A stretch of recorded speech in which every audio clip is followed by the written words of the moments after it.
the other two members to arrive before we get started, obviously. You'll hear a little prompt.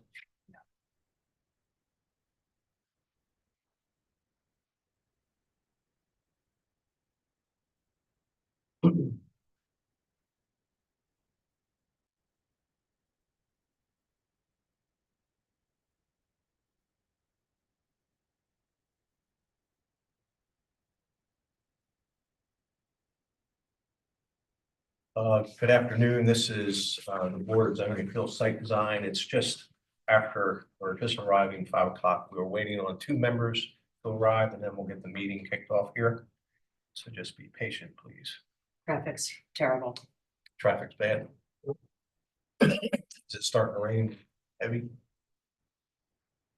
Yeah. Just takes gray clouds down.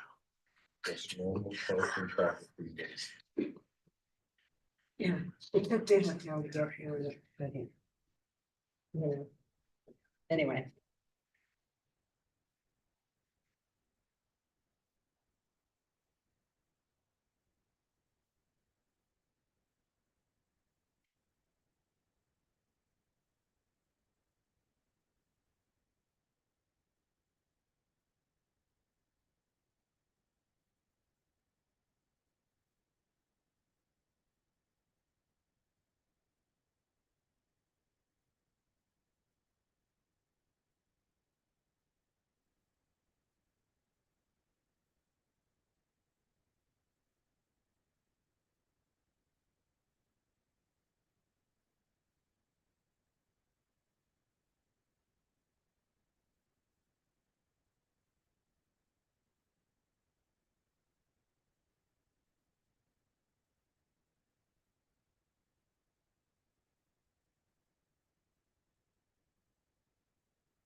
Reading. Yeah, I guess, Mr. Chair, you could start the. I'll go ahead and get that part taken care of. Yeah. So I'm just gonna read our opening statement, and then when the other members come, we'll actually conduct business. But so this is the May 7th, 2025 meeting of the City of Charleston Board of Zoning Appeals Site Design. Currently present are Amanda Barton and Kelvin Yuji, myself, Joel Adrian, present from planning staff, Eric Schultz, and the meeting is being recorded, so we ask that those who speak identify themselves for the record. We will conduct the meeting in usual fashion. First, receive information from city staff about the application and their recommendation. The recommendation is favorable and no one objects to the application. The matter is uncontested. The board reserves the right to ask questions of staff, applicants, or others in attendance prior to rendering a decision. If, however, the city recommends against the application or there is opposition to the application, we treat the application as contested, hear from the applicant and anyone else in favor, or hear from the applicant, anyone else in favor of the application. Next, we hear from those that are opposed, and then the applicant is given a brief rebuttal. We then close the public hearing portion of the meeting for that particular application and open discussion to the Board of Zoning Appeals members only. We will then make a decision to approve conditions, deny, or defer the application. Board of Zoning Appeals Site Design has the authority to do three things. 1, hear appeals to decisions of the zoning administrator. 2, grant special exceptions, fact-finding function of the board. 3, grant variances to the zoning ordinance if the application meets the hardship test outlined in section 54.924 of the ordinance. The board may deliberate, make a final decision on a matter by a majority vote of members present at the hearing and qualified to vote, provided that not less than a quorum are present and qualified to vote. For a variance to be granted, the Board of Zoning Appeals must make the following findings. A, there are extraordinary and exceptional conditions pertaining to the particular piece of property. B, these conditions do not generally apply to other property in the vicinity.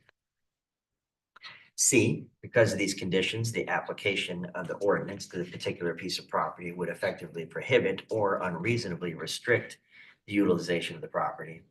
And D, the authorization of a variance will not be of substantial detriment to the adjacent property or to the public good. Granting and the character of the district will not be harmed by the granting of the variance. So with that said, Ruthie Ravenel has joined the meeting as well. So I believe we can start with our first item. Yes, Mr. Chairman, we have a couple items deferred. B1 1901 Scott Island Court has been deferred, as well as B3 One Country Club Drive has been deferred as well. All right, thank you. So our meeting will start with item A1, which is the review of the minutes from the April 2nd, 2025 meeting. And I believe that Calvin, Amanda, and myself were present at that meeting. I don't think Ruthie was there. So if there are any questions or if there's a motion for approval. Motion to approve. Second. All right, all in favor of the motion? Aye. Any opposed? All right, so the meetings are approved 3-0. And I will say that Paula Summers has now joined the meeting as well. So we will get to our next item, which is item B2. Since B1 was deferred, B2 is 547 Lasagne Street. That's on Daniel Island. TMS number is 272-0501-040. Is zone DIR. Requested variance from section, says 5.4 of the 5.4 of the Daniel Island Master Plan to allow an encroachment into the 20-foot visual buffer zone. Apologize for not changing that zoning there. It is DR or DIR, Daniel Island Residential. This is the application pertaining to 547 Lasagne Street, submitted by John and Julia Withrow. This is their letter pertaining to their request.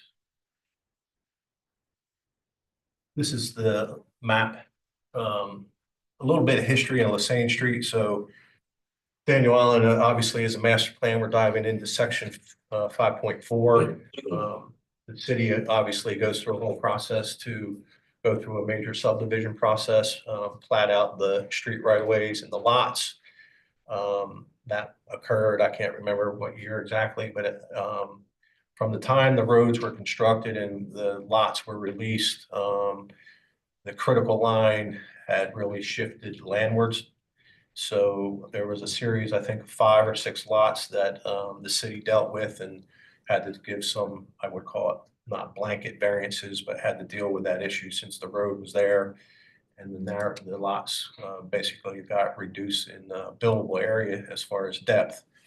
So this is the aerial. You can see where the marsh is right up on these homes, and homeowners have taken measures to build bulkheads and what have you. We're dealing with a lot with the red dot on it, but I do want to reference 551. We dealt with that in 2019. Again, kind of soon after a series of 4 or 5 lots were dealt with the OCR critical line shifting. This is the present day photos of the backyard. They wish to install a pool. Different angles. Note the vegetation. Now on Daniel Island, the 20-foot visual buffer zone is not a water quality buffer. It is strictly visual. The founders and the writers of the master plan years ago in the mid-90s wanted the edge to kind of be protected and not devoid or of vegetation for people looking in off a boat, and also for the future residents looking out. So it's clearly that. It has a lot of rules of what you can and cannot do. It specifically states that category 1 and 2 trees, even though they're not grand, so a 9-inch live oak being a category 1 tree under our base ordinance would be protected, but a pine tree you could cut out. So, you know, that's the rules that they came up with. And then there's, they encourage supplemental plantings to occur in that visual buffer zone. It does have a building setback associated with the buffer. So you have the 20-foot visual buffer zone and then a 10-foot building setback. the theory behind that was to maintain your back facade. You know, you'd have to put a ladder up to change out windows, power wash, whatever. You have that 10-foot zone to do such, but we don't want people in the buffer per se. So that's a little bit of history there. So here's the lot with the new, this is the plat revised, showing how much of the lot kind of converted to critical area. This just shows the 20-foot visual buffer zone and then the 10-foot building setback. Obviously, the house met the requirements for that. This is that approval. Oh, sorry. This is just an exhibit of how much the original platted 2013, I think, critical line moved to 21.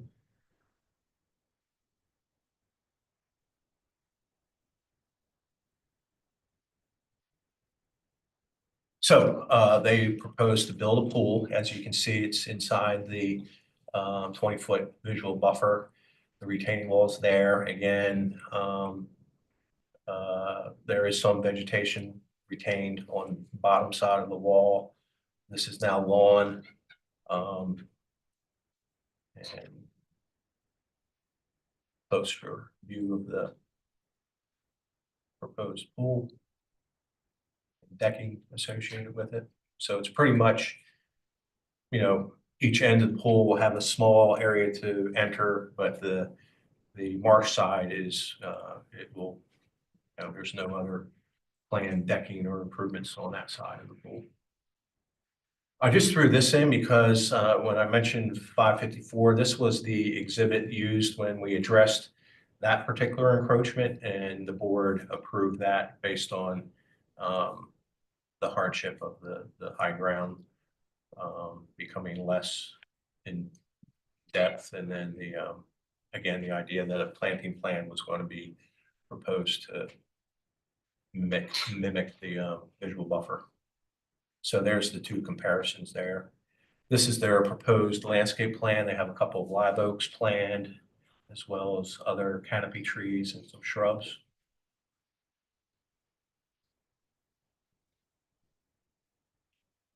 Live oak and willow oaks, 4 live oak and 2 willows, as well as some native American beautyberry and other vegetative native plants in the buffer. So staff recommends approval with the condition that they implement the landscape plan presented and have it inspected prior to the use of the pool and provide Daniel Allen ARB approval. All right, thank you. Eric, is there anybody present that is opposed to this application? And is the applicant present? You'd like to add anything? No, thank you. We've worked through the process and we have it, from the Daniel Allen ARB, they do not object to the variance. And I provided a letter with that as well. Great. If you state your name just for the record. Oh, I'm sorry. John Witherow, my wife Julie. Thank you. So, yes, so we've worked with the city and also with Daniel Allen, ARB. And again, they worked through the process and gain a lot of understanding to the process here. Sure. And Daniel Allen has reviewed it and given support. Yeah, it actually said, do not object. And so they're waiting and I believe I'll get back with them. Yes. Perfect. All right. Thank you. Thank you. Is there anybody else present that wants to speak in favor of the application? That will close that application to the public and be open to the board discussion. And I think, Eric, if you go back with the exhibit that shows the encroachment, there you go, that one on the right. I do believe that the hardship test is met personally. I think Daniel Allen has supported the application. See any problems with the approval? I'd like to see more planting than that. Because I think you're gonna need to hold that ground as best as you can, because this is obviously gonna keep continuing and the seawalls. It's gonna last a little while. Any suggestions on modifications? We can add palms, they're tolerant. to Natives, salt. and I think they have the wax myrtle list is Myrica. It changed like 7 years ago to Morella. So, you know, native salt tolerant in there. I just think it'll help them in the long run. Okay. Meaning like shrubs and not trees, like the trees are. Shrubs okay, and things to shrubs hold the help ground, to you hold know, that. hold that water edge. As you know, as best as you can. So you want to get a little more specific on Number, numbers in addition to this plan? is there a plant schedule? I can't read it. How many gallons or how many plants? I can't read it. I It's still can't read it. 4 live oak, or 2 willow oak, 4, 5, 2, and 2, it looks like, with wax myrtle, American beautyberry, ink, That looks or all good. inkberry holly, and Yupon holly. I think they should look at the salt tolerance a little bit more. And I really question the willow oak with that. Okay. So I think they should, they're LA, I don't know who it is, but they can study that. Okay. So leave it up to staff to review a plan with additional planting salt tolerant. I think you know, Here. when homes are built on Daniel Island, the landscape plan is pretty specific in the quantity of shrubs and thickness of that. Right. Natural, maybe that's all it is. It's just adding some more containers in there. Amanda is correct and stabilizing that bank best you can. Makes sense. So, I agree that they've met the hardship test and the board has set a precedent in 2019 with the previous approval, so. Okay. So just to make clear, I guess you should restate your, I wasn't making a motion, but. Oh, you weren't? probably could though. Like, okay, I make a motion, we move for approval, with staff recommendations. Can you put the recommendations back up?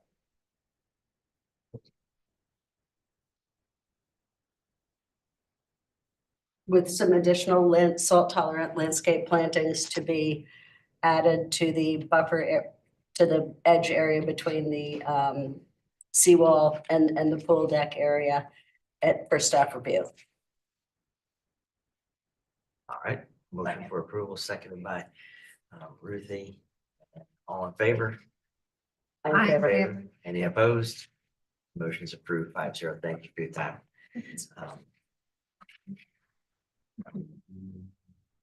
All right, so the next item on our agenda is gonna be item B4. I'll give you a green sheet. oh, yeah. Not right now, we don't need it. Somebody might be here for comfort. Then, so if anybody was here for item B3, it was deferred.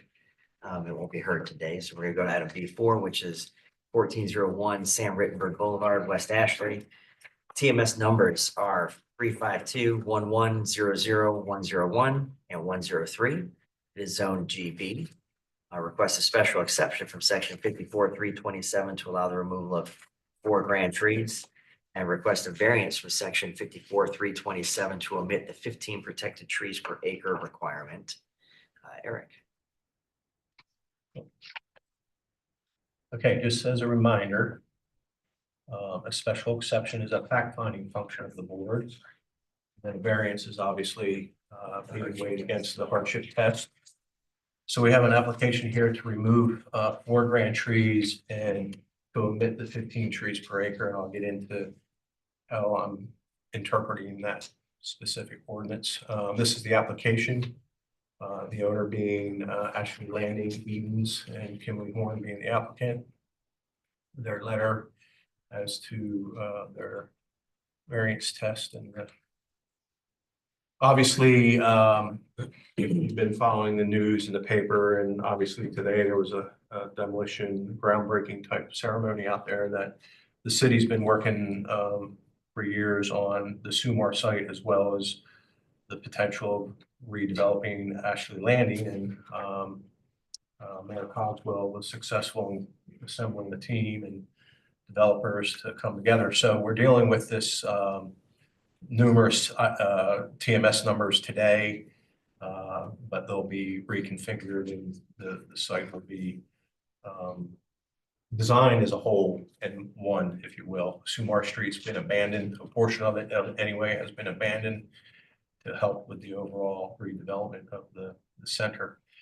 This is the existing aerial today. They're moving forward with phase one demolition. That's the old Dollar Tree, Pivotal Fitness, the Red Orchid area to build a new public supermarket. Publix, the existing store is kind of antiquated and outdated, so they're going to build a new store in that footprint, basically, and then some further demolition occur. The old mall site, keeping the frontage near Frothy Beard and some other retail spaces there. Then a multifamily development, and then some townhomes in the overall scheme of things. But the idea behind the whole thing here is to make it walkable, make it livable. You're seeing a portion of the site plan here. There's still, there's some design decisions that are still in flux and what have you, but to move forward with the Publix, they need to visit this board. So a lot of the interior driveways are going to read as streets. And what's unique about this plan here is they're dealing with the awkward intersection of Charlestown Drive and Old Town. There's a huge county-sponsored project going on around the perimeter of this project, all the way down to the merge into Orange Grove. And what's been identified is they are going to realign a portion of Charlestown Drive to oppose the opposite street in Charlestown Estates 2, I think it is. So I'll explain as I get into larger exhibits, but the ordinance states that if a protected tree is within 25 feet of the property line and they can't meet the 15 trees per acre requirement post-development, then that tree would require coming to this board for approval unless it was dead or on the ground or something of that nature. But if a tree is interior of 25 feet and it's slated for removal and they can't meet the 15, staff can approve that tree if it's decided that there's no design alternative to save the tree. So we're dealing with perimeter trees primarily here tonight. We have a unique situation. I think I'll move on to some. So this is, they just divided the larger plan into sheets here. So not in play in the redevelopment is the existing car wash at the corner of Charlestown Drive and Sam Ritt. So that's not in play, but you see a little green space there with some fairly large trees. Then as we march down, as you can see, you can see the development of a drive, but it's going to read as a street. So that big, large white area is slated for a multifamily development, which will be primarily a parking deck wrapped with residential units. And that's presently where the Charleston Stage Theater is housed. And the dark area here is where Charleston Stage is moving to. That's currently under an interior upfit. So they got to keep Charleston Stage working and live, if you will. They're working in this space behind Frothy Beard and those other retail spaces. So what is also occurring, it's a very complex project, but I hope I don't get too winded, but I'll let the applicant explain, but I think it's important that you understand with the closing of an existing drive at the corner of Charlestown and Sam or Old Town, that's where the large trucks would typically enter. They're closing that due to the realignment. Their truck is going to come off of Sam Rittenberg and drive down this street, if you will, to get to the back of Publix. And that will become more evident as I move on to the next slide. So you can start to see a street because this facade of this multifamily will be just that. It will be a facade with units and parallel parking and that sort of thing. Here's further down where you can start to see where the road is going to start to shift to oppose the intersection and the lighted intersection across the way. So I have to distinguish here that the blue X trees are not in play tonight because they're trees that would be slated for removal under the county's road project. It's a half-cent sales project.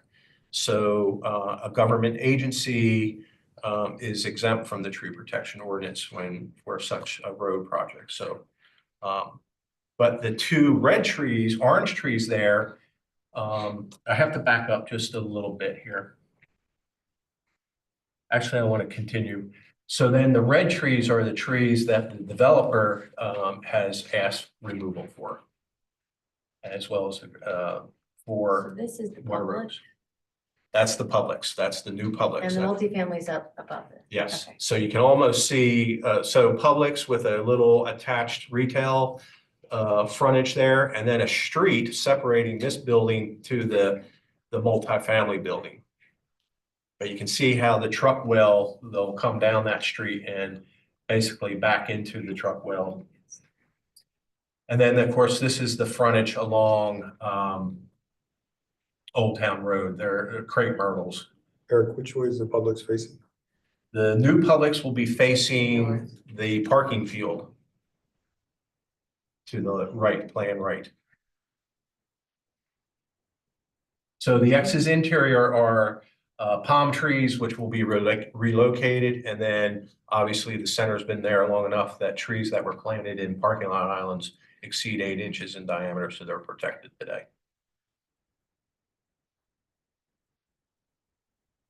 All right, so this may help explain something. So I'm going to start with the image, which is a blow up of the larger plan, plan left here, screen left. So you have the property line, which is the heavy dark line. Beyond left of that, you have a dashed line, which is a 10-foot vegetative easement, which was apparently created when the shopping center was conceived or built to be a vegetative buffer on that edge of Charlestown Drive to protect the neighborhood on the opposing side. So it's 10 foot in width. I don't specifically know the details. There are trees in it. So that's important to understand so you can see that these trees are required just to make a sidewalk connection to the sidewalk on Charlestown Drive. And I'll speak to that in a little bit. And you can see how they're doing some 90-degree parking and then the drive aisle, and then they switch over to parallel parks. And where that transition occurs, they're proposing a crosswalk that would connect to the sidewalk that would be around the multifamily building. Eric, just to clarify, so you're now talking about if you're facing the building to be demolished, you're talking about across, what is that? Charlestown. Yeah, I'll show you here. So Charlestown Drive, you see it planned bottom of the shopping center. You see a row of trees there. Yeah.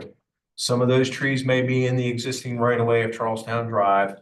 Many of the trees are in the 10-foot vegetative strip. Some trees are outside of that 10-foot vegetative strip. Okay, on the private property of Ashley Landing.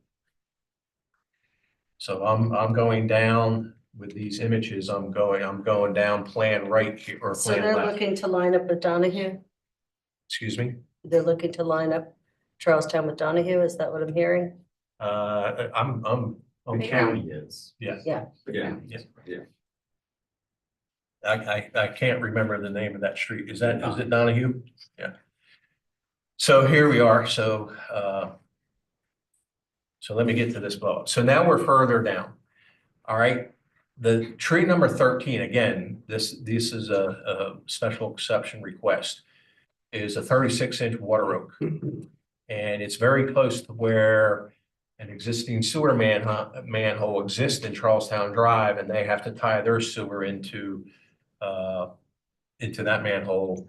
So there's a gap there now with a power pole, And this tree, I'll explain the health of this tree. All the trees were rated Ds. And then you can start to see that they maintain the dash line with that property line, but they're putting parking right up to it, as well as the radius, as you can see, the little bulb for the truck well. And it's up to that, but grading, they have to bring the site up. This is the very lowest portion of the site. It floods behind the old Dollar Tree and whatever used to be there. You'd always see a huge puddle there. So based on stormwater, they have to raise it. So what you see is contour lines encroaching into the 10-foot vegetative strip, which is why the trees are X to be removed. I'll talk about that in a bit. Then, of course, plan right here or screen right, you see the blue trees. The property line remains straight. Of course, that will be adjusted with the county. And if you can envision the 10-foot the vegetative strip paralleling that, they're going to shift that vegetative strip to parallel the new property line once it moves. But you can see that those two orange trees, number 11, 10, are outside the vegetative strip, and they're rated D as water oaks. So here's the summary of the trees. The arborist went out, made some comments about the trees. They're water oaks. They're all grade D. Vines, decay, hollow, broken top, hollow. I went out and inspected the trees myself, and the photos will show you the condition. The impacts are live oaks. They're throughout the other small areas of the project. I don't have a whole lot of concern with that because most of them are being impacted by asphalt or something already due to just existing conditions. So here's where you get into the 15 trees per acre requirement. So the total acreage is 13 acres. You multiply that by 15. If you had that many trees on site, you would be asked to maintain 207 trees. Existing trees on the property are 159, so they don't meet the 15 trees per acre. So that's why they're asking to omit it. They're proposing to remove 53, 4 of them being the 4 grand water oaks, and 13 palms can be relocated, and a total of 106 trees remaining. Within the 25 feet of the property line, there's 36 trees. And then the county is proposing to remove 32 with their project.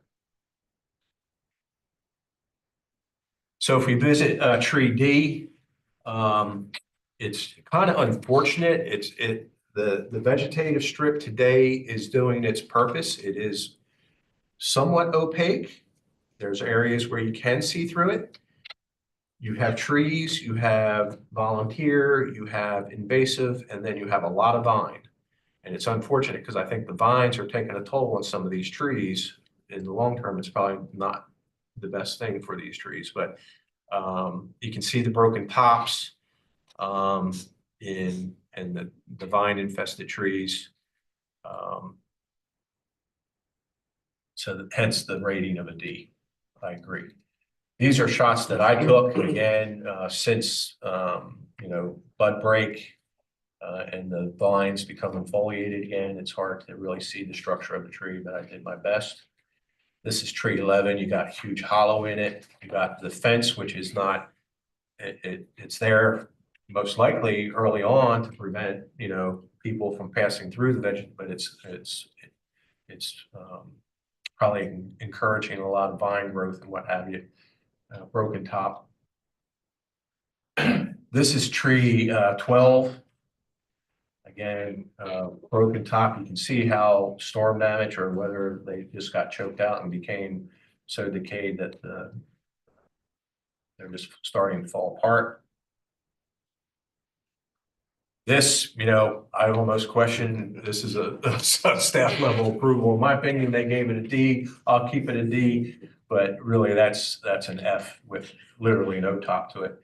And this is where that tree is located. I'm in Charlestown. You can see the manhole that they have to tap into. They've got a lot of utility work to do.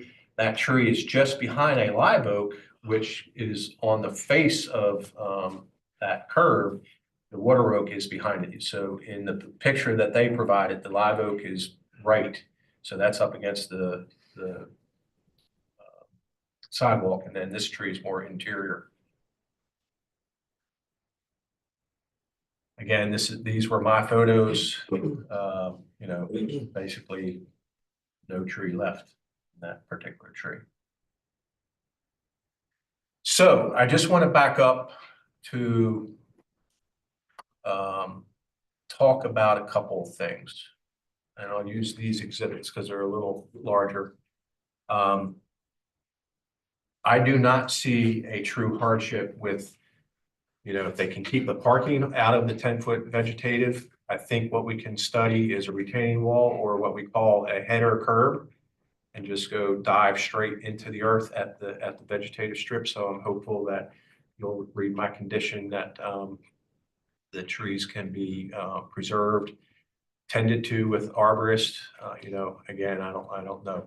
Trees outside of the 10-foot vegetative strip, and where, like in that truck well where you see the radius and on the curb line, I'll be supporting removal of it.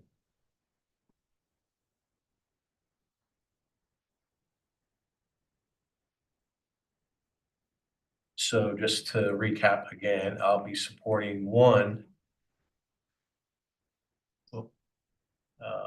These two trees, I think, with header wall and tree number 12, I think, can be preserved.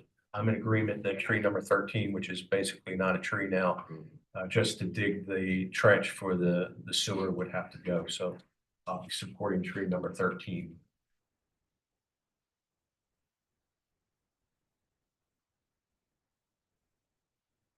So the conditions, staff, are for approval. This 236 could be modified once they come back to the city, demonstrating that they can preserve the trees in the 10-foot vegetative strip by doing a retaining wall and or header curb. Must have certified arborist prune. That would be root pruning to include and treat the protected trees to be preserved. Must provide a landscape plan for both TRC and DRB approval. DRB isn't really required, but they're just putting their eyes on the project to include robust planting for the Charlestown Drive edge and the decorative perimeter fence if the existing fence is to be replaced. Must study relocating the driveway connection to Charlestown as to not impact existing trees. I believe it's probably necessary to have that connection somewhere midway on the Charlestown Drive run, if you will, instead of having people walk all the way down and then enter on either end of the project. Must provide a retaining wall and or header curb to preserve the trees in the vegetative easement where the new driveway aisle and parking is proposed. So with that, I will. All right, thank you, Aaron. And I'll start with the Question. Yes. In terms of county approval, Yes. that hasn't occurred, correct? So the county, we have seen the road project at TRC, which is our technical review committee, I believe once. I may be wrong, maybe we've seen it twice. I think we've seen it twice now. There's a lot of dialogue between this developer and the county, a lot of coordination, which I'll allow the developer to speak to, but you know, with the redevelopment, it's my understanding that the developer is being very cooperative to give up some of their privately held land to make the adjustment and help with that intersection that today is, it's unfortunate we just had not at this intersection, but 100 yards or 200 yards away, you know, we had a recent incident at the entrance to Charlestown Landing, but this is kind of a messy intersection. Even with the light. But so they're being very cooperative and working with the county very closely on that. But again, if that project proceeds and they acquire the additional right of way, because it's a government agency sponsored project, they're exempt from the tree protection ordinance. There's no other way to realign that intersection than to go onto their property. So that's in the works. Any other questions? All right, Eric, thank you. So is there opposition to this application? Raise your hand if there is. All right, and the applicant is present. I will say that there was also one Oh, letter yes, I'm submitted, sorry, yes. from Mr. William Chris Haynes at 1257 Charlestown Drive, in opposition of the request, the application as well. But the applicant, you have the mic if you'd like to present. Applicant first. How you doing? I am Andrew Todd Burke. I'm a landscape architect with Kimley Horn. First of all, thanks Eric for, cooperation and collaboration with this project as a whole, including this BZA process. So Eric really spelled it out pretty well, about what's happening there. As far as the county project goes, we are under the assumption, based on our coordination with the county, that that is moving forward as planned. But to Eric's point, we've been collaborating, making sure that if they make a change to the plans, we have it and updated. So essentially, we're kind of assuming that we're going to be left with the space that you see there, right? So we wanted to let you know that, those trees, which technically are on the site now, which are, are going to be removed, just not through this process, through the county process. I did want to talk about, Eric, just kind of hearing what you were saying about the number 12 tree. My only concern with that tree and some of the others as we go along this is that, they will have construction activity kind of on both sides. So, the health of those water oaks is not very great. You saw several broken tops, one almost dead. So my concern with keeping those, Eric, even if we were to shift stuff around, is just that, with the construction on both sides, I don't want to create a hazard.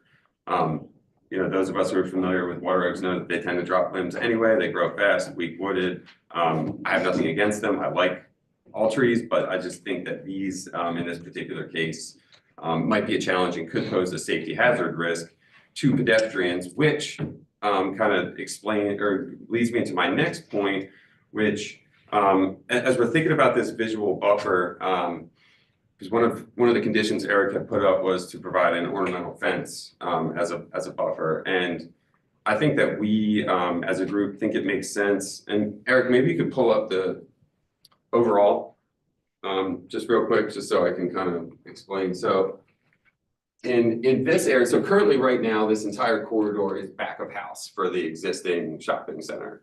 And so I think that's probably why my guess was when it was originally created, they talked about a visual buffer, which I think makes perfect sense. Through the transformation of this site with the redevelopment and the investment that is going to get put into it, this area here will still remain largely back of house, right? So this is the grocer with the associated retail. And then from here moving forward, really the plan and the goal and the vision of this is to create more of a streetscape project where we're going to have, some on-street parking. We'll have sidewalks up against the apartment building, and also just right across that current vegetation strip, we'll have a sidewalk, the existing sidewalk in Charlestown Drive. So while I don't think we're essentially opposed to putting a fence the whole way, I just feel like we would be almost creating kind of like a tunnel corridor, a feel where it wouldn't feel nice to feel like you're on one side or other of that fence, with sidewalks separating not too far away. Also, there's, potential safety concerns of visually blocking that entire area.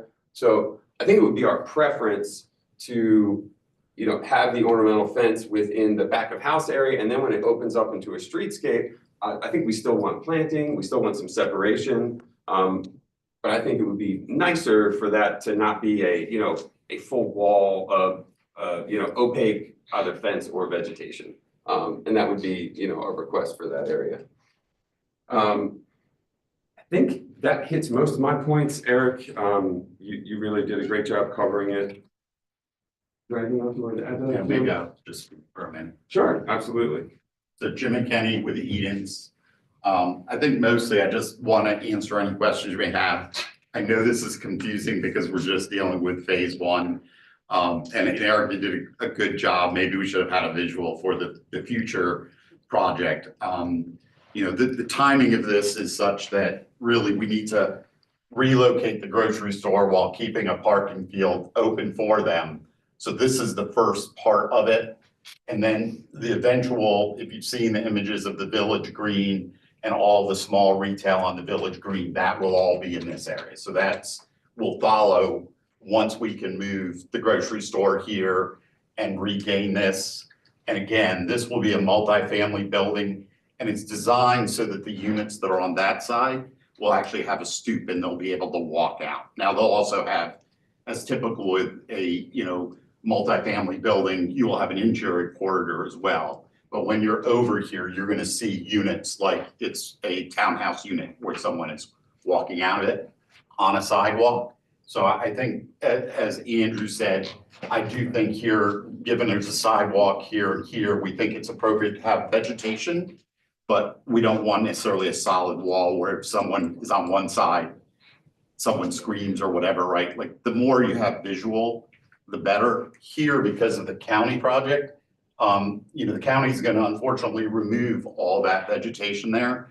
We, as part of our project, are gonna replant that 10-foot area. And I think a decorative fence makes sense just because it can add something instantaneously, whereas vegetation takes a while, but we'll also plant it. I think any trees we can save, we're in favor of saving. I think, as everybody knows, there's some beautiful trees in front of the Publix. Those will all be preserved. The design for this whole project is to create a city park around those. So we would love to save the trees, but I think to Andrew's point, if there's a hollow tree out there, something that is in danger of falling down, we would rather move that tree now than have it come down and, injure someone or fall on a car. So Okay. I don't know if anybody has any questions. I have a question. Sure.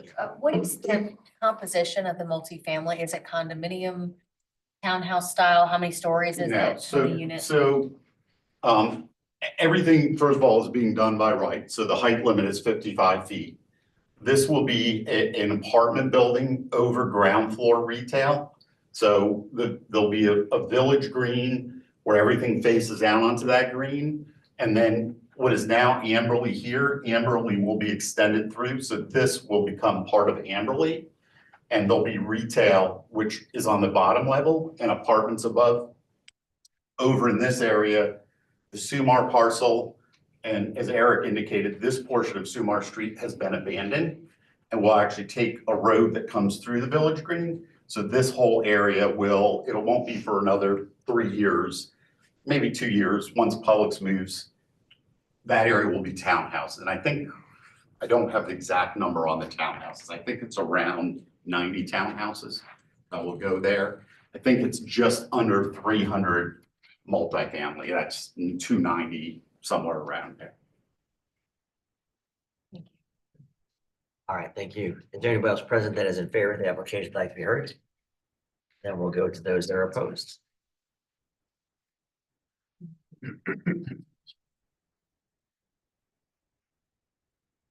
Thank you, Board.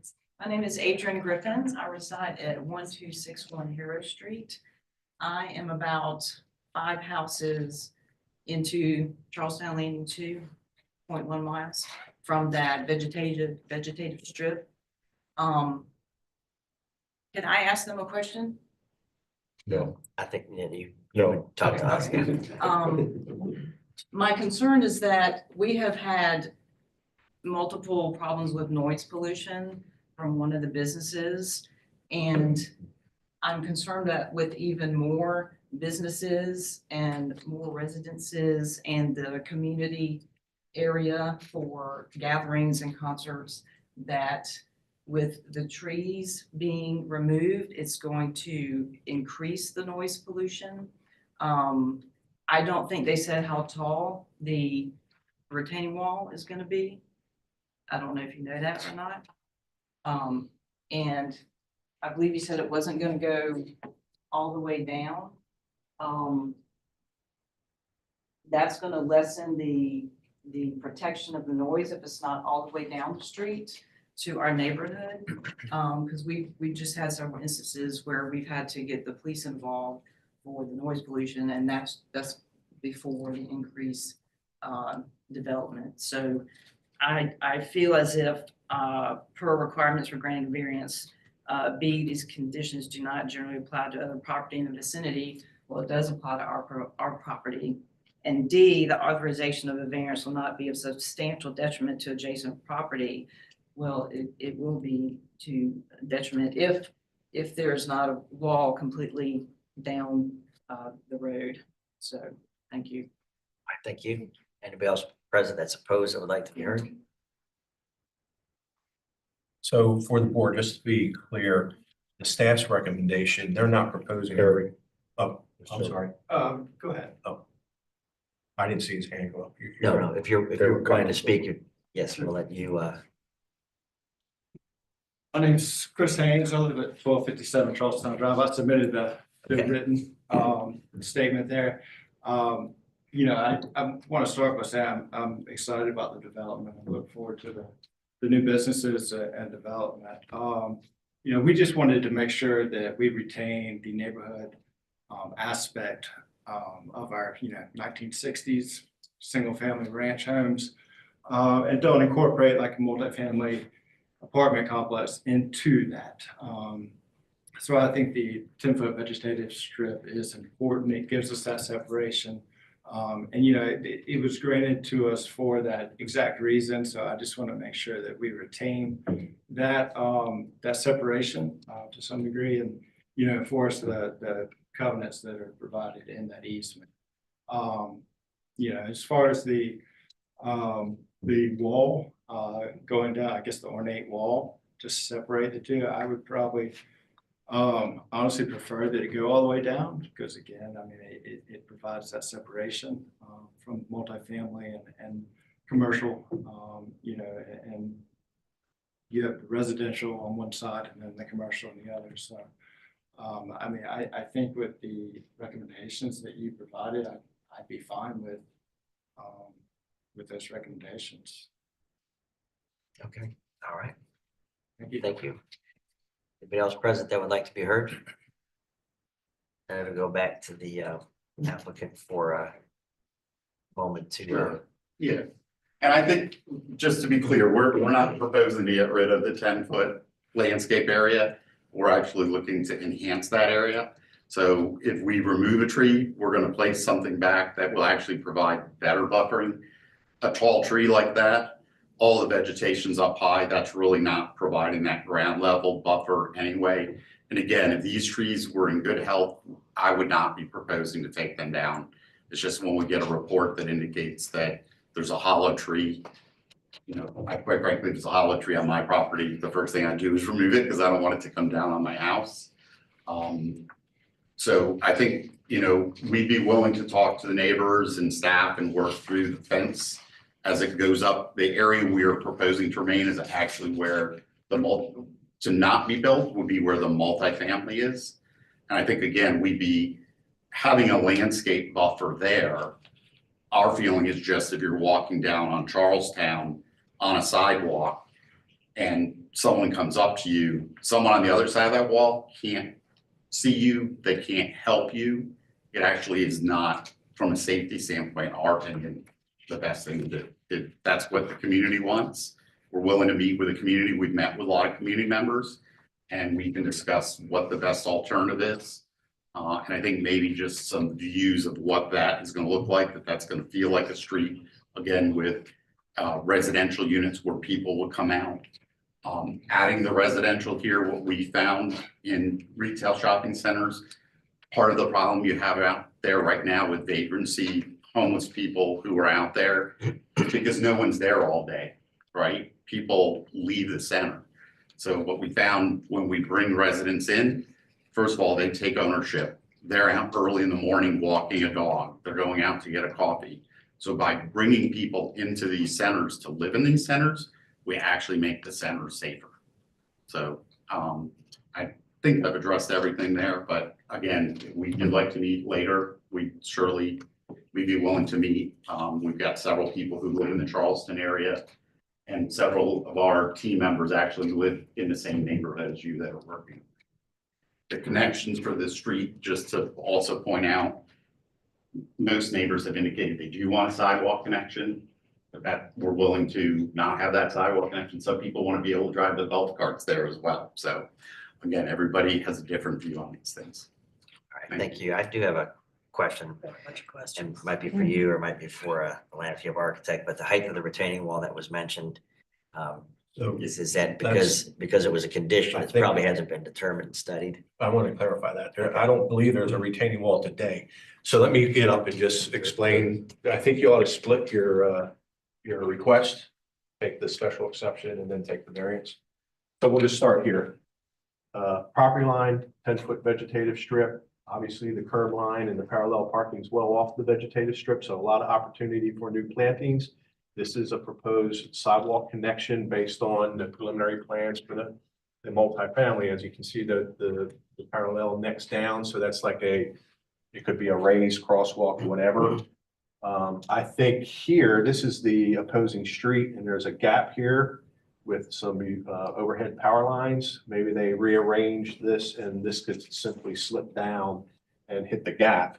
Wouldn't take out any tree for the sidewalk connection. So I think that's where I'm saying restudy the location of that. Move to this slide.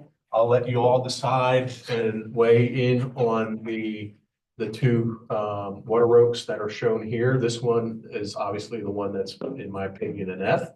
This one here sits on the 10-foot vegetative strip, again, with the construction and this tie-in with, that's, I assume, why they're proposing to take it out.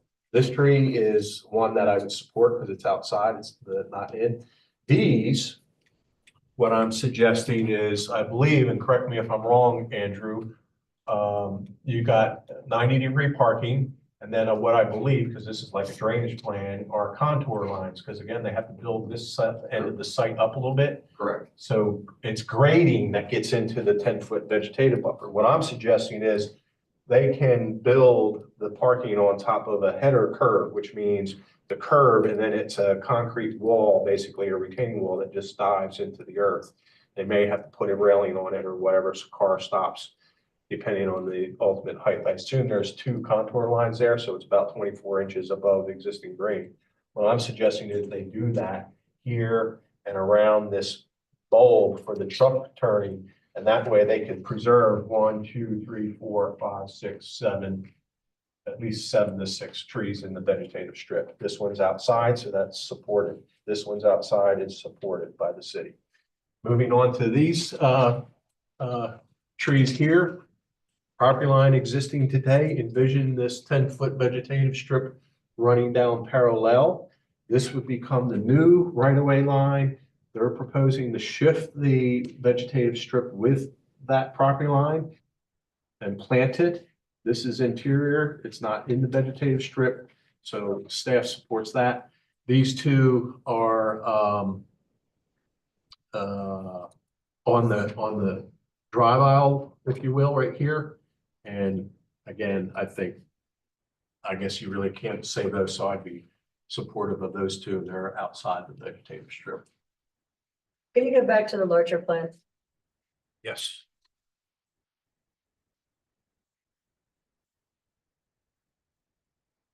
The typical height on the fence would probably be 6 feet. Yeah. That's There's what, two things. The retaining wall, I think, is about 2 feet, but a typical fence would be 6 feet high. Yeah, I think the graphics are really hard to read. Like really hard to read. So, That's why I blew them up with. yeah, I get Appreciate it. that. I get it.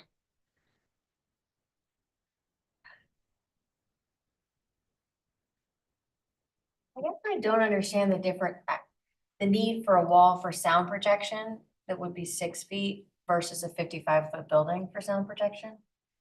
I just feel like the building is gonna be the sound protection from the commercial and the activity.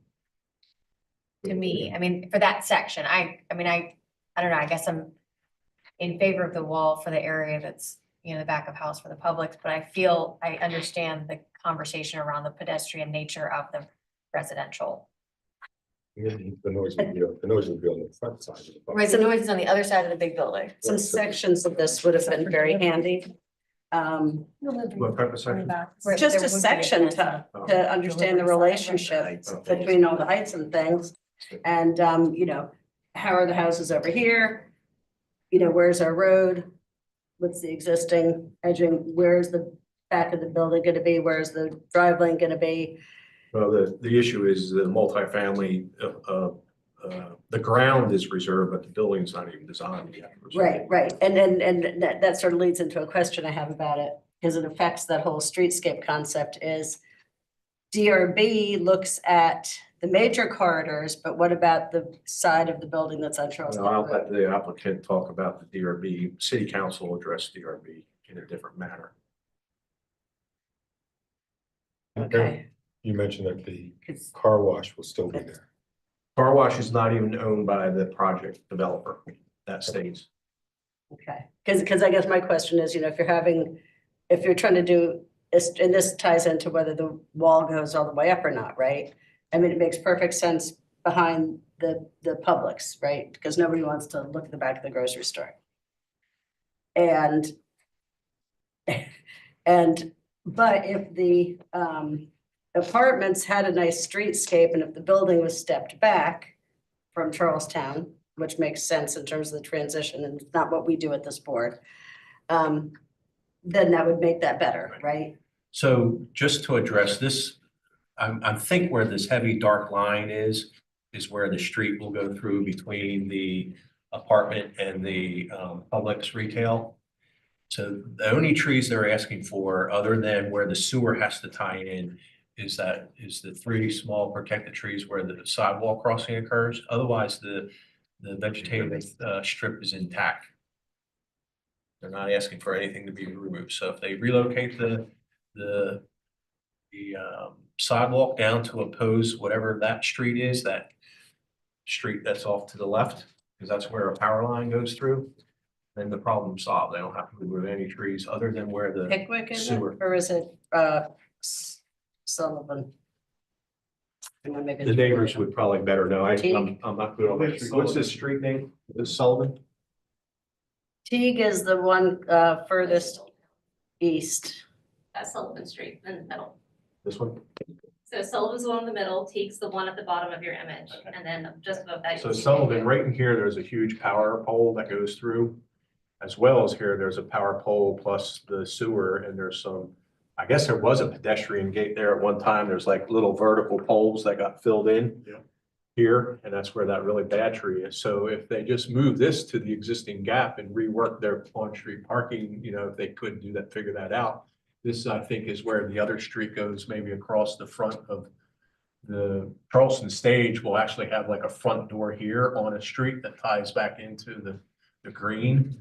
So there's the multifamily here. I do apologize. I should have brought it overall, just graphic of the concept, but or maybe this just doesn't occur and they only have one crossing elsewhere for the residents to get into the project. If it's already live speak. Is that okay? Yes. I'm not sure where. So, yeah, that will be a street which extends up there, which is why the crosswalk was placed there. So there will be a street that runs up along the stage. And there actually is going to be a 3,000 square foot community space as well that the city will own. So that's why that is there, but we can work with the city to save those 2 trees. I'm sure we can figure out a way to change that crosswalk to save those trees. All right. Thank you. We're just in the board, aren't we? And We already did We that. are, but. And just he to didn't add answer to the that, question. any of the retaining walls or other trees, if we can work with staff or anyone who wants to try to save any of those trees, we're all in favor of trying to save those trees. Again, I think the grand trees, for the most part, it's because of the condition that they're in, that we just feel like it's from a safety standpoint that they should be removed. If they weren't D or F, like we would be looking at it differently. And I think the one which you had indicated, Eric, we probably could design that to save that. It's just, I don't know that we want a tree that's hollow to be out or we're building it. We are going through through an administrative DRB approval is what we're doing. So David Meeks and BD, city architects, they are reviewing this. They've actually already seen some plans for the multifamily and approved them at what the concept DRB, the first stage. With the fact that it is going to be a street, there'll be parallel parking on both sides, a sidewalk, along those units. And then, like I said, there's a stoop that would come out and you would step down two treads to that sidewalk along there. So the whole intent is for that to feel just like your any other city street, with units on it. All right, thank you. And the arborist, Who was the arborist? Mike Andrew, Russell. Mike Russell.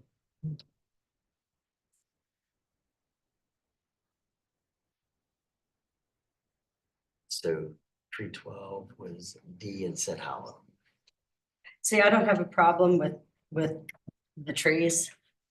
And with the D grade trees, 10, 11, 12, and 13. I like Eric's idea of trying to save more of the Protected existing, trees. of the protected trees. And I like the idea of the curb wall. I think that makes a lot of sense. A lot of sense. Um, Great idea. It's not in our purview to be talking about Noise.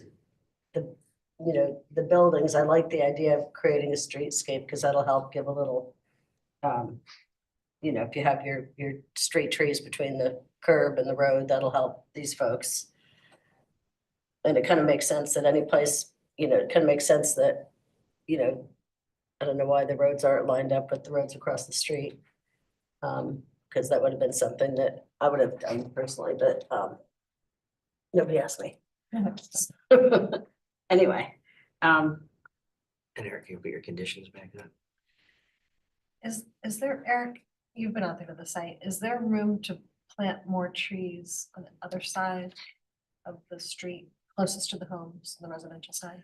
So I don't know how many years back there was no sidewalk on that side of Charlestown Drive. That was within the last 8-10 years, I guess they installed that sidewalk. They actually went around the live oak onto, I think, private property. I think the property line is pretty close to the back of that sidewalk. So and they put curb in and sidewalk. There's no tree, verge or tree lawn. So there's maybe an opportunity to plug in a tree or two on the street side of that 10-foot vegetative buffer. It's pretty thick. I mean, it's a lot of volunteer and vine and pine and sweet gum and then water oak, a few live oak here and there. The larger opportunity is, as the applicant has stated, is, they're in not all areas, well, I'm sorry, are they right on top of that 10-foot recorded, where the 36-inch water oak is, you can see the drive aisle is maybe another 10 feet away from that. So there's going to be opportunity to plant between the curb and the 10-foot vegetative strip. But then the 90-degree parking, as you see here below tree number 12, is right on the easement. And then it's the grading that impacts the vegetation. So here's the idea is just to do a header curve and maintain those trees with an arborist on board to address any root pruning and that sort of thing. So Charlestown is a county road. I don't know if it's a state or a State. city. City. Public right away, it doesn't really say there. Let me see if this one, It's a city It's a road. city road. it's a city street. Yeah.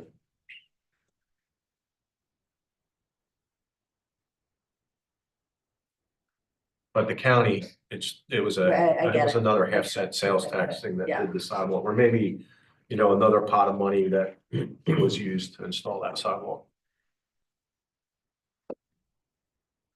I think some of the issues really are more about the land use and stuff. And configuration of buildings and such that the neighbors have. Because really, we're only looking at the trees in this situation. So Eric, on your conditions, the 236 inches, there was not an option for tree. So how that number was derived, that 50% of the DBH inches, because they're category 3 trees, water oak. So whatever that total was, I don't have it off the top of my head. And then, Did you do all 4 or just 3? and then I counted just the trees within 25 feet of the property line times 5 because a protected tree requires 2.5 inch trees per tree. And whatever that total came to 236. The trees interior, are staff level approval. So, but, Fair. but I guess the question for me is. But I advertise it as just to omit the 15 trees per acre. But just those 236 have to be planted on site, or if they can only get 200, then 36 inches street tree bank, or is it? It would be most likely an attempt to do it all on site. That could be the entire project over the number of phases. Because they'll have the required trees anyway for the That project, grade. and then they'll have to either plant more, plant bigger. It seems. There's some depth on these yards, right, across the way? In front. So you on know, in front of the Charlestown house. Drive, Yeah, Like, in front. in At least front. 25 feet probably. I mean, and I'm not, because they're facing kind of north, right, to the back of the building. And you're in the city, right? yeah. And there's a neighborhood association. It's on the I council, assume there may be a. There's not an HOA. not an HOA, but you have a neighborhood association, neighborhood council. That's part of the A civic city's association? neighborhood. Are you organized? I don't think so. Let's talk to each other, getting things done when we need to. Because, there is a neighborhood council system. Yeah. In the city for neighborhoods. I'm just thinking maybe, some of the trees could go in the neighborhood to help. If they don't in fact fit on site, could trees be planted, in the neighborhood to offset that? Excuse me. Yes. Do you have They- just a proposed rendering of after everything's developed? I know it's not accurate, I'm just curious. I could probably get to one, but I don't want to lose this. Yeah, I don't know that Do that. you all have an image of anything with you? I don't know if that's really necessary for us. but, Yeah, that's what I'm looking at. Well, why don't we take it by, Has Post and Courier posted anything yet on the? Yeah, there might be I mean, something. On the demolition? one of the things that the neighbors mentioned was noise.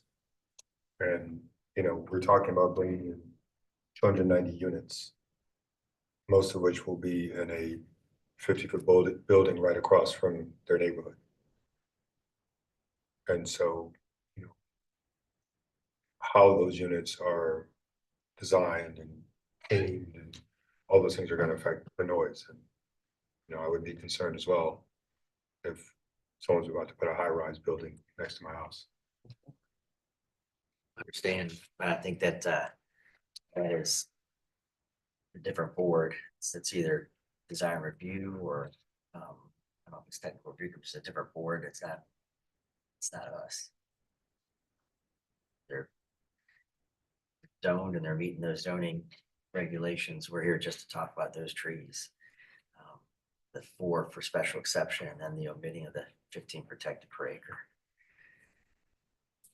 And the way I look at it is the current site doesn't, they're saving half of what's required. So they don't have what's required based on acreage. Required, but what they have would be half. of They have what's required. 159 and 106 will remain. Right, out of 207 required. No. Yeah, well, but they don't plant up to 207. This is, if you had hinterlands, if it was forested and there were 1,000 trees out there, they could cut down 800 and some, but they'd have to maintain 207 based Yeah. on. So they have surveyed 159 trees on the property, 8 inches and above. They're proposing to remove 57, including the 4 grand. The palm trees, there's 13 palms in this phase, or maybe others. And that's a total of 106 to remain. There's 36 trees within 25 feet proposed for removal. With your 236 inches. Right, replacement tree, 2.5 inches of tree, that's like 95 more trees. Get pretty darn close to 207. I feel like that the redevelopment and the application I think it's valid, and I would vote in favor of it. I feel like to the extent that we have prerogative to make comments on this, and I'm having trouble with the fence because I don't think I fully understand what we're doing here. I mean, I don't think the fence, I mean, even if you just do a fence, that's not a wall, that's not a soundproof barrier, that's not really dealing with sound. So to me, it seems like it would make more sense to have the visual buffer of the fence where the Publix is, and then have a residential component to the other side. That But- fence can change, you know, so it doesn't have to be just, you have openings in it. So you Yeah. could see on Yeah. the residential side, they could continue, but the design of it is maybe one way here, and then they find a way to transition it to, now we're behind the residential component, but they can still provide something that's there. Although I do agree, if it was intended to be below those first floor units, walk out and go down, I wouldn't walk out and 15 feet away from me is stucco wall. Well, we can set a condition that the developer works with the neighborhood and the city for an acceptable Fence design. fence design for all parties, right? So what were you saying about DRB before? This is being treated differently than other DRB projects? It's Staff level rather than the full board. It's still going to the DRB, But just David Meeks correct, and BD. and BD.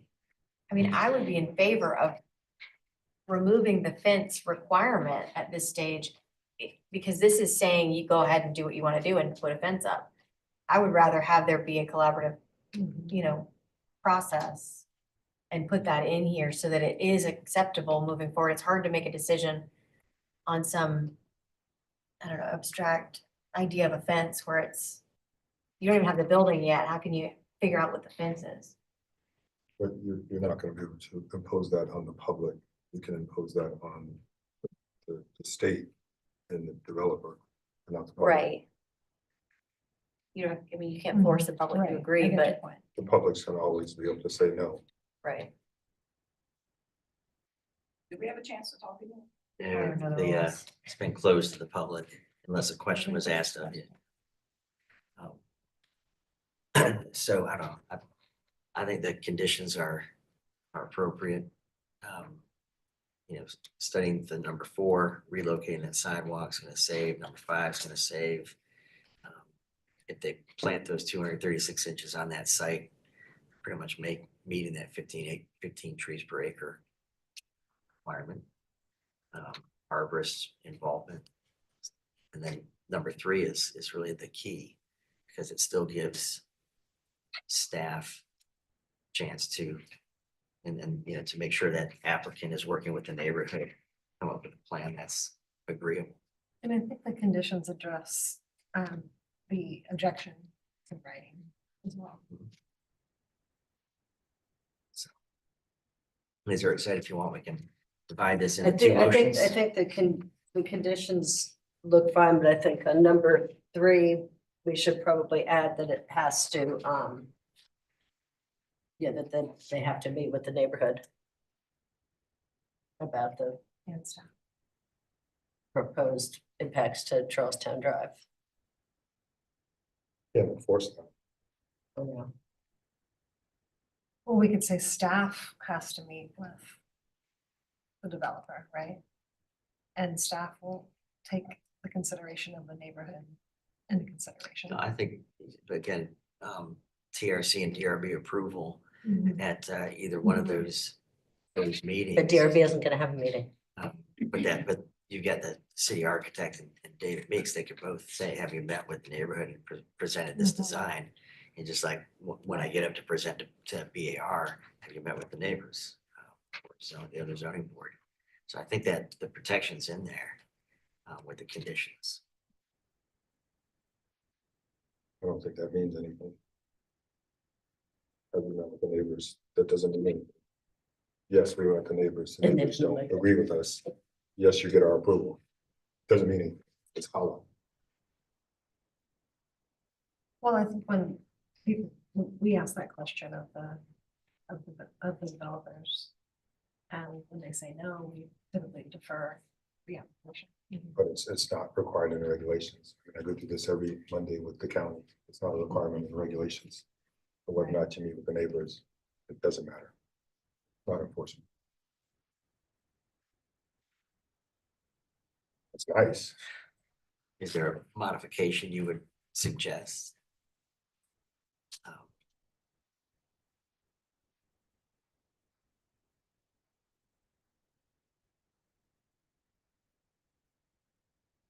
Nothing that's going to be enforceable from the standpoint of the neighbors.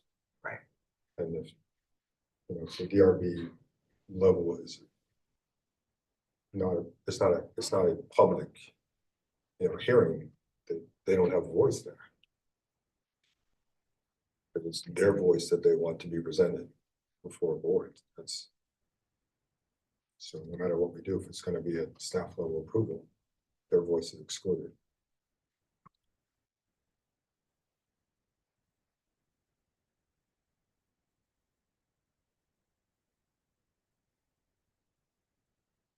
Sorry, Dave.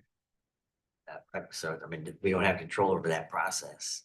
Yeah, I know, I understand that. And So- you should understand what we're concerned with trees. But I do want to express that I understand what your concern is. So,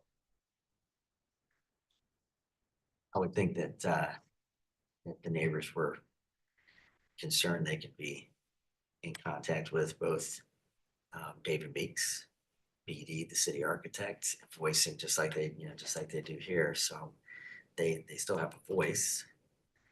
Maybe not the public meeting, but maybe they can generate a public meeting if there is enough voice to make that change. But I feel like that we've got an application that special exception I agree with, and I also agree with the variance that we should. Yeah, so we've got between 78 and 94 trees.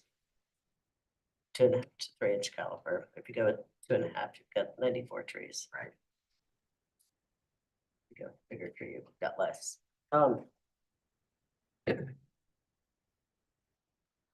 as it reads now, the requirement is to put the fence on the whole property, which is what they want, right? The neighbors. Correct. Yeah, and it would have to be, the design have to be approved by TRC DRB. So they're covered there. Yeah. I feel like the sure if neighborhoods, if you ever walk that street with that hat, if there's a child, you're gonna have a neighborhood basically across from a neighborhood. And we're talking about putting a fence between the two neighborhoods. It's gonna look very odd. I agree. I mean, I think the functionality of it doesn't make sense, but It's not going to. And then the car wash is still going to be there. I believe there's a brown fence, a wooden fence behind that, like a 6 foot. It's gonna look very odd.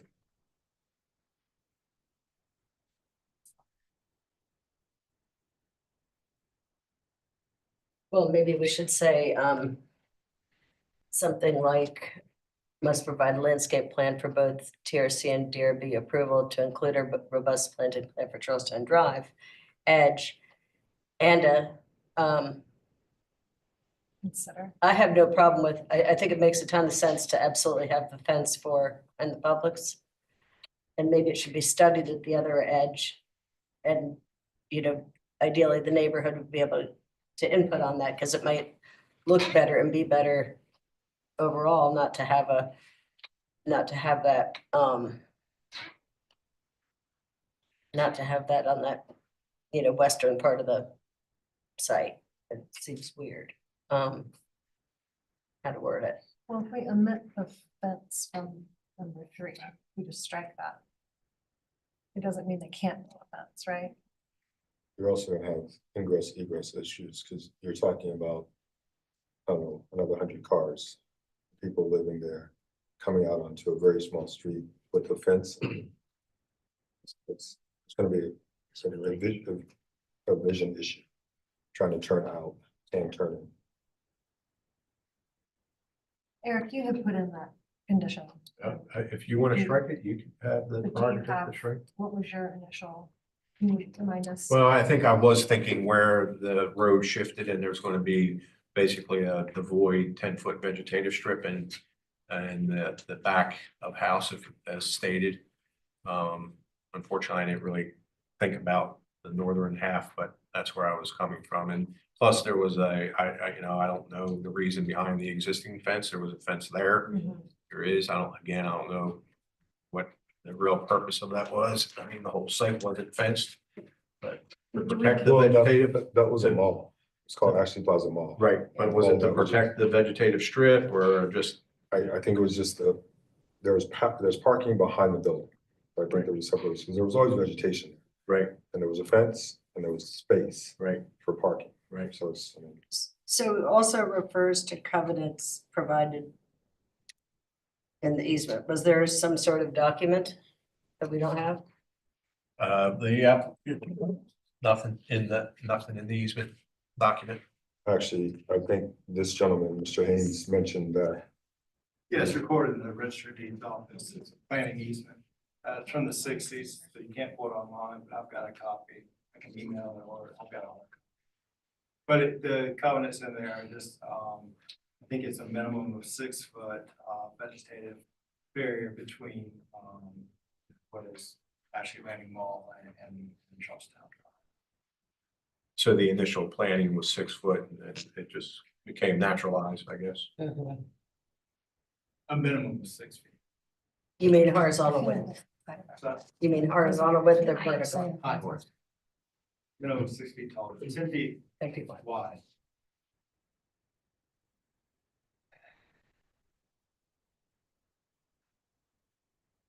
So I'd say that we could look at modifying the condition number 3.